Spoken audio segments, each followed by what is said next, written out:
Welcome to the Bivouac. This is your rule summary for the game of SCUM. To play this game, we're going to need one standard deck of 52 cards. That's 13 cards to a suit, 4 suits, and no jokers. One deck in this game will satisfy about 5-ish players. If you have more than that, you're going to want to add additional decks to your game. This game could otherwise, though, be played with any number between 3 and however many you want up until practical limits. To begin the game, you're going to deal out all the cards to all the players, as evenly as you can. Some players may have more cards than others, and I wouldn't worry about it. In this game, having more cards is both an advantage and a disadvantage, so it doesn't really affect much. To begin the game, the president will start the round. In the first round, you don't have a president, so whichever player is to the left of the dealer will start the game. You're going to take a look at your cards, and it's very helpful to organize them from lowest to highest. Aces are high in this game. This will help you keep track of the doubles that you happen to have in your hand. The first player, whenever a player starts a round, which is the first player because there's nothing in the pile, whenever you start, you can lay at any number of cards that you want, so long as they're all the same number. So, I could lay a single 3, or I could lay, in this case, double 6s, or that's about it. Okay? Whichever one the first player lays will set up what the remainder of this kind of pile will have to follow. So if I lay double 6s, everyone else is going to have to lay doubles as well. You can't lay singles, you can't lay triples, because the first player laid doubles. Okay? Or if you laid singles, everyone has to lay singles. I'm going to lay a single 3, that's probably the best move, and we'll continue from there. The second player has one of 2 options.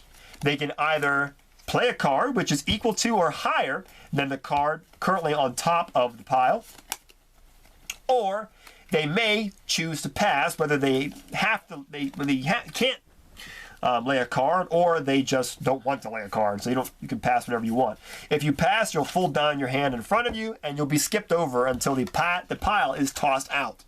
When the pile is tossed out, all the players who have passed will reopen their hands and continue playing the round.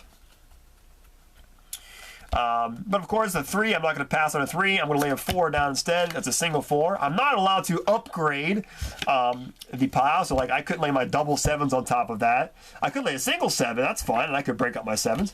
Strategically, that's probably not a good idea, but I'm not allowed to just lay double 7s on top of a single. I have to follow singles because the first player laid singles.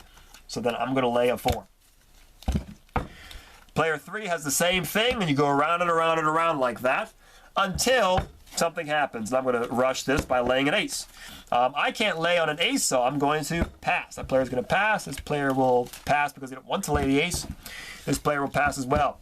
So now we've gotten back to the player who laid the last card. So if it gets back to your turn and the card that you just most previously played is still on top, you instead toss out the pile, and you will lead the next round. Since you tossed it out, everybody else will take their cards, reopen their hands, they're back in action. And you can lay again whatever you want now, and since there's no first player anymore, you can lay whatever you want because you are the first player. So I might like to lay double 4s, or I might like to lay, that's about all I have, or triple something if I have triples, or quads if you have it. Or singles, back to singles if I want to do singles again. But I'm not bound to what the previous round was. I can start a whole new round with a whole new number. Let's say I lay double 4s. Now the next player is going to have to lay doubles that are higher than 4. My double 6s work. Player after that has double 7s, so they can lay their double 7s. Player after that has double 8s, so lay the double 8s, so on and so forth. And it goes around and around and around like that until one player runs out of cards. When one player runs out of cards, they will become the president. And your goal in this game is to run out of cards, so you want to run out as fast as you can. And you keep playing after that until everybody has a turn order in which they ran out of cards. And you're going to want to remember in what order you ran out of cards because that matters. And here's how this works. The first player who went out will be the president. The second player will be the vice president. The second to last player will be the vice scum, and the last player will be the scum. If you don't have enough people to satisfy that because you only have 3 people, then it'll go president, vice president, and the citizen in the middle. But you probably have more than that.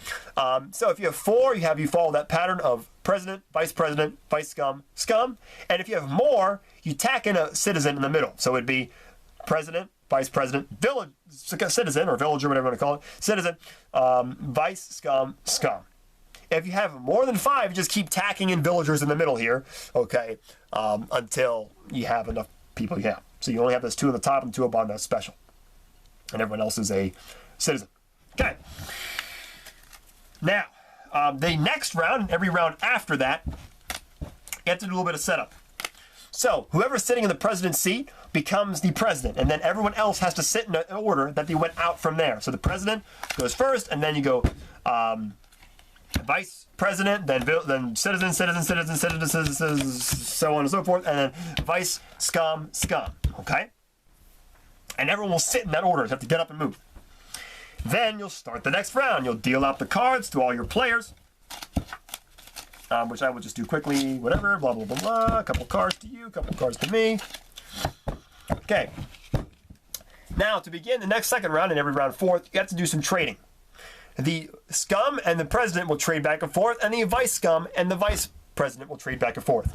The scum will get rid of their 2 highest cards, put them face down, and give them to the president. The president will return whatever 2 cards they see fit back to the scum. And then look at the 2 cards given to them. They're not allowed to look at the 2 cards before they pass. The vice scum will then do the same thing, but only with 1 card. So they will give their 1 card to the president, the vice president, excuse me. And then the vice president, before looking at that card, will give 1 card back. And then look at that new card. Now you're ready to go. You'll start a whole new round, and whoever happens to go out first again will be the new president for the 3rd round. Round and round like that, and that is the game of SCUM. Good luck.